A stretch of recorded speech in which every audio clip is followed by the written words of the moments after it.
Assalamualaikum warahmatullahi wabarakatuh. Apa kabar anak-anak hebat? Sehat semua? Ketemu lagi dengan Ibu dalam pembelajaran IPA. Hari ini kita akan membahas teknologi yang terinspirasi dari struktur jaringan tumbuhan.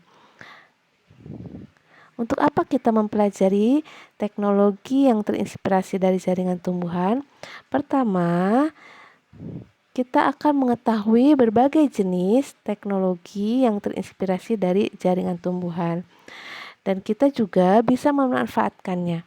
Setelah mengetahuinya, kita bisa memanfaatkan teknologi-teknologi tersebut dalam kehidupan kita. Atau bahkan kita mungkin akan terinspirasi.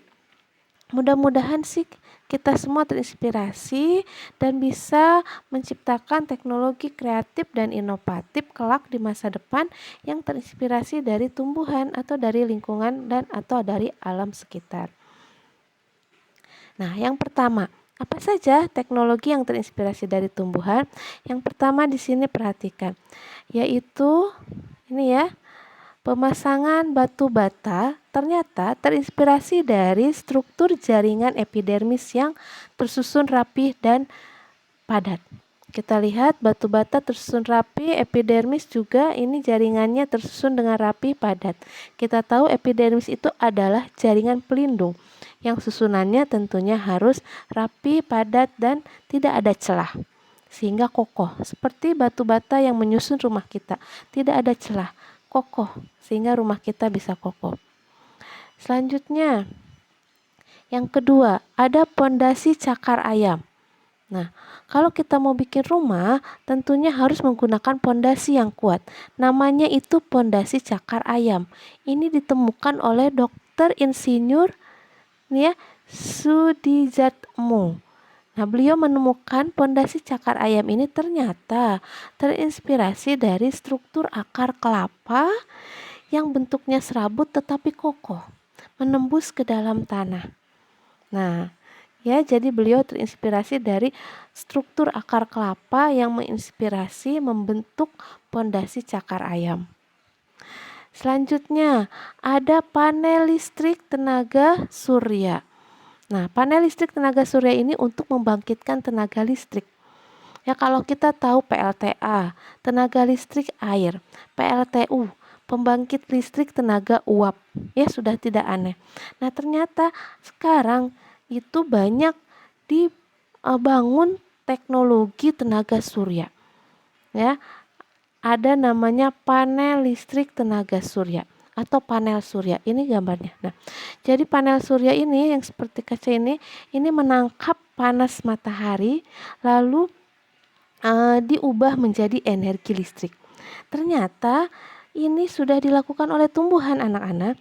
Jadi tumbuhan sudah memiliki kemampuan untuk mengubah tenaga matahari menjadi energi, yaitu melalui apa? Proses fotosintesis.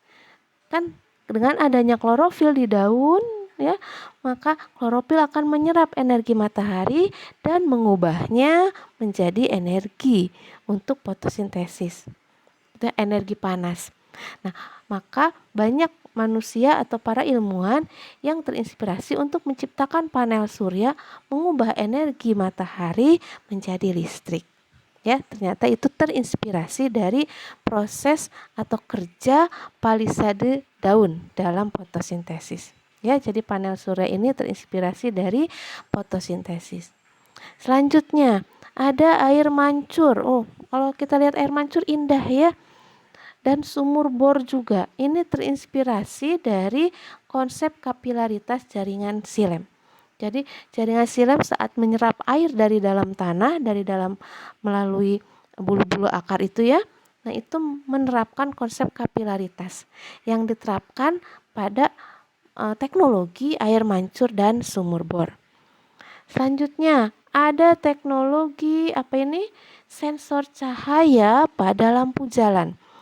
Ya, di sekitar rumah kalian, di jalan-jalan rumah, depan rumah, ada kan lampu jalan seperti ini ya, atau di jalan raya besar, tanpa lampu jalan, jalan raya akan menjadi gelap. Mungkin bisa terakibat kecelakaan kan karena jalanan gelap. Gitu ya. Nah, sensor cahaya pada lampu jalan ini, kalau lampu jalan ini apakah akan mati pada siang hari ya? Dia akan lampunya itu kan pada siang hari akan mati secara otomatis. Dan malam hari lampunya juga nyala secara otomatis. Ya, tidak ada yang mematikan ataupun menyalakan. Emang ada tukang nyalain atau matiin listrik lampu jalan? Tidak ada. Tapi lampu jalan ini dibekali dengan sensor otomatis. Saat gelap, maka sensor tersebut akan menyalakan lampu. Saat terang, maka sensor tersebut akan mematikan lampu jalan. Nah, ini jadi dia otomatis. Nah, teknik lampu jalan atau sensor lampu jalan ini terinspirasi dari apa? Ternyata dari ini anak-anak. Nah, dari tumbuhan kaktus. Nah, di sini tuh. Jadi dari tumbuhan kaktus, ya sederhana sekali teknologinya. Terinspirasi dari tumbuhan kaktus, di mana tumbuhan kaktus ini stomatanya memiliki yang namanya fotoreseptor.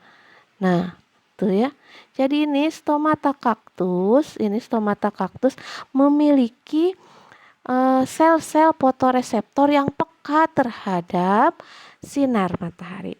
Jadi saat sinar matahari terik, ya, saat matahari terang sekali, maka sel penjaga dari stomata kaktus ini akan menutup. Nah, ini menutup.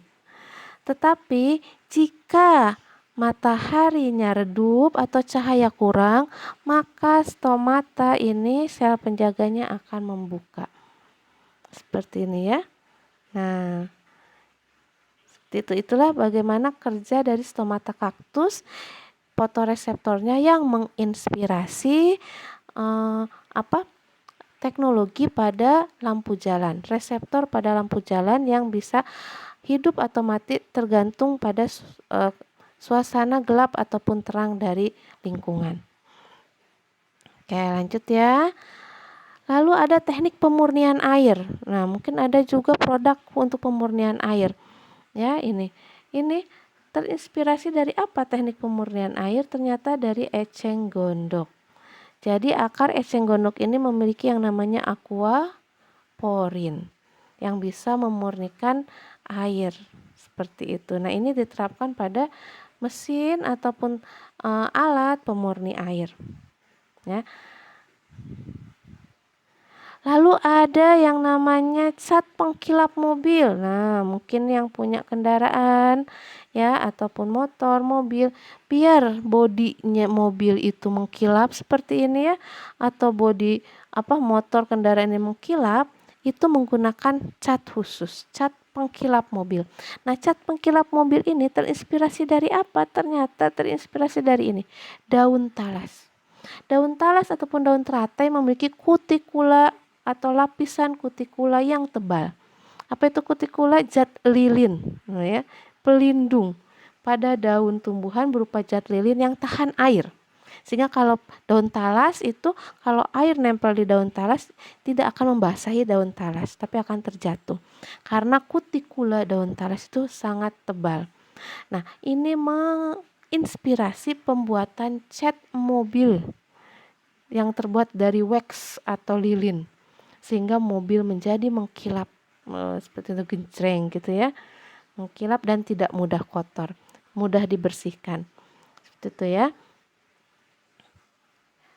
Dan terakhir ada buah duren lah. Buah duren menginspirasi apa? Ternyata menginspirasi struktur bangunan.